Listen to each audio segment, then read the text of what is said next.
नमस्कार, स्केचअप नेपालमा तपाईलाई स्वागत छ।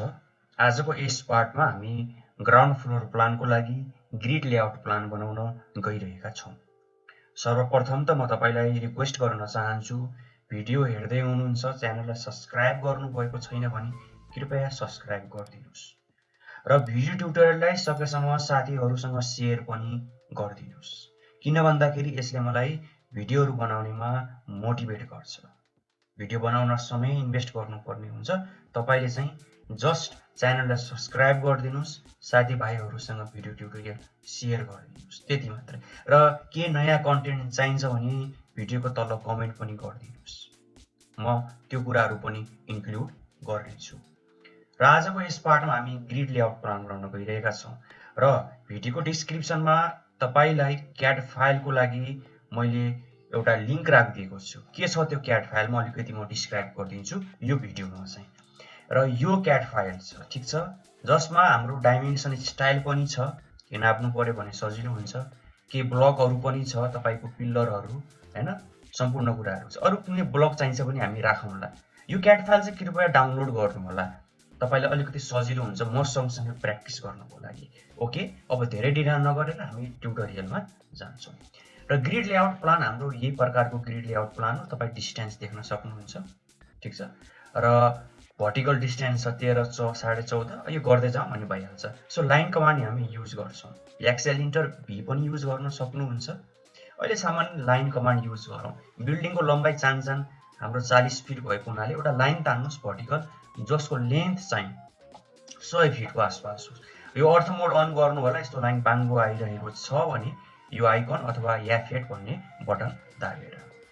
त्यसपछि मैले टाइप गरे 100 फिट, ठीक छ, लाइन कमान्ड मात्र युज गरेको।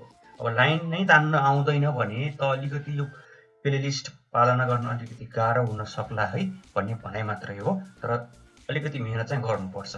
ओके, अब यो लाइनलाई म अफसेट गर्न चाहन्छु राइट साइड तिर दुईटा भ्यालुमा, एउटा 13 फिट एउटा 14.5 फिट। कसरी गर्ने त? पहिला तपाईले ओ इन्टर हान्नुस् र भ्यालु माग्छ कति फिट गर्ने भनेर। र हाम्रो सुरुको डिस्टेन्स भनेको रहेको छ 13 फिट। सो यसलाई मैले 13 फिट टाइप गर्नु पर्यो, 13 अनि फिट टाइप गर्नु पर्यो।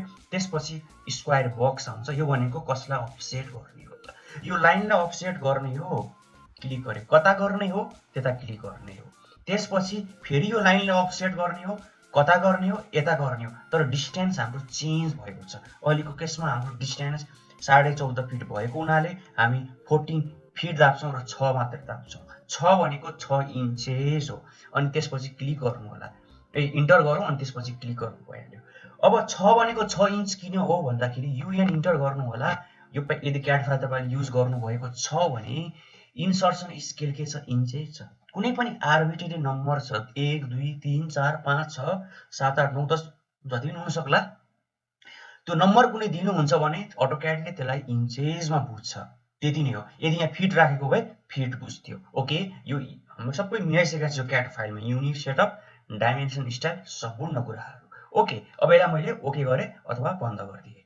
अब त्यसपछि मेरो पालो आउँछ यो होरिजन्टल कन्स्ट्रक्सन लाइन अथवा लाइन भनौं न, एउटा यसरी सामान्य लाइन तान्नु होला। त्यसपछि हामी यसलाई अफसेट गर्छौं 12 14 5 र 14। सो सुरुको अफसेट रहेको छ 12। ओ इन्टर टाइप गर्नु होला र 12 फिट टाइप गर्नु होला र इन्टर गर्नु होला। यो लाइनले हामी अफसेट गर्ने हो तल, ठीक छ। त्यसपछि हाम्रो डिस्टेन्स रहेको छ 14 फिट 5 इन्च। यसलाई क्लिक त गर्ने हो, तर हाम्रो डिस्टेन्स चेन्ज भएको छ। सो 14 फिट 5 हामी टाइप गर्छौं र यता क्लिक गर्छौं। त्यसपछि फेरि हाम्रो डिस्टेन्स चेन्ज भएको छ। यो चाहिँ हाम्रो 14 फिट, 14 अनि फिट अनि इन्टर, सामान्य, ठीक छ। अब यो जुन हाम्रो लाइन छ यो धेरै लामो लामो आयो त पहिला पिल्लर राखौं, त्यसपछि ट्रिम गर्ने छौं। यो पिल्लर नै हो, केही पनि छैन। तपाईले यो फाइलबाट यो पिल्लरलाई सिलेक्ट गर्नु होला। सीओ कपी गर्दाखेरि यो इन्टरसेक्सनमा चाहिँ क्लिक गर्नु होला, अन्त क्लिक नगर्नु होला। सीओ कपी गरिसकेपछि यो इन्टरसेक्सनमा क्लिक गर्नु होला, ठीक छ। त्यसपछि यसलाई यसरी कपी गर्नु होला। अहिले अर्थ मोडले अलिकति डिस्टर्ब गरे जस्तो लागेको हुनाले अर्थ मोड चाहिँ हामी बन्द गर्छौं। त्यसपछि यसलाई प्रत्येक इन्टरसेक्सनमा क्लिक गर्दै राख्नु होला।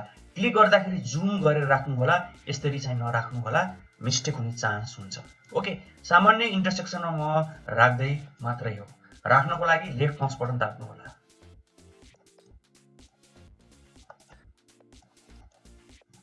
ओके, जस्ट राख्दै हो।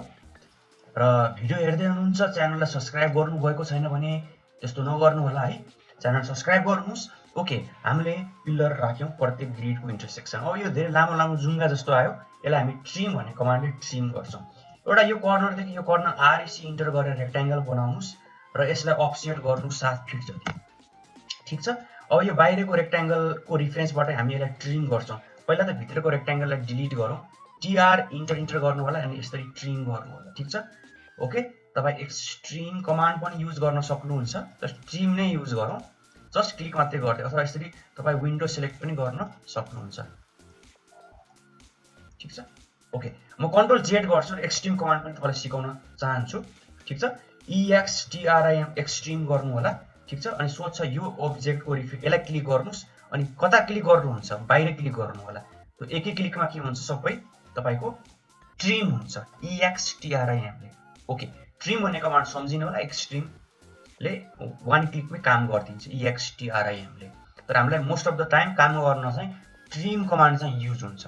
बाहिरको रेक्ट्याङ्गललाई मैले डिलिट गरेँ। यो हो ग्रिड लेआउट प्लान। अब यो जुन सेन्टर लाइन छ नि, यसलाई म्याच प्रोपर्टी गर्दा राम्रो, यसलाई सिलेक्ट गर्नु होला, MA इन्टर गर्नु होला। ठिक छ। अनि त्यसपछि यसरी यसलाई सिलेक्ट गर्नु होला। र आफ्नो अमूल्य समय दिएर यहाँसम्म भिडियो ट्युटोरियल हेर्नको लागि धेरै धेरै धन्यवाद। र यसपछिको पार्टमा हामी यो फ्लोर प्लानलाई कन्टिन्यू गर्नेछौँ। धन्यवाद।